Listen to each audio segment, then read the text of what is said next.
Redressement d'entreprise, épisode 3. Une histoire vraie par Claude Bugeaud. Avertissement de vol à la station Mont-Tremblant.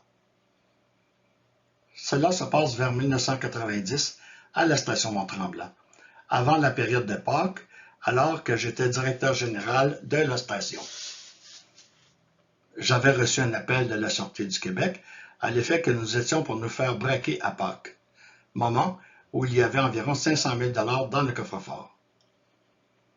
Les policiers étaient informés de cette situation parce qu'ils avaient arrêté un voleur qui faisait des intrusions dans les chalets à Mont-Tremblant, et ce avant la fin de semaine de Pâques. Celui-ci voulait voler les armes à feu pour faire le braquage. Nous avions donc pris nos dispositions en louant 2 chiens de garde qui sautent à la vue d'une personne. De plus, il était interdit à toute personne venant de l'extérieur d'être en contact avec la caisse de la station.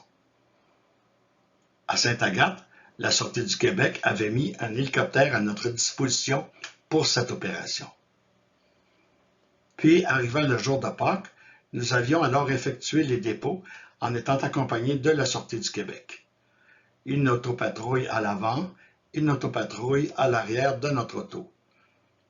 Tout se déroula donc normalement. Les voleurs ont vu que c'était un château fort. La nuit suivante, ces mêmes voleurs ont essayé de voler la Banque de Montréal où nous effectuions nos dépôts.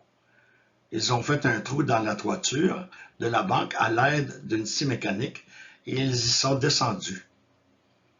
Les policiers les avaient à l'œil, ils les ont tous capturés.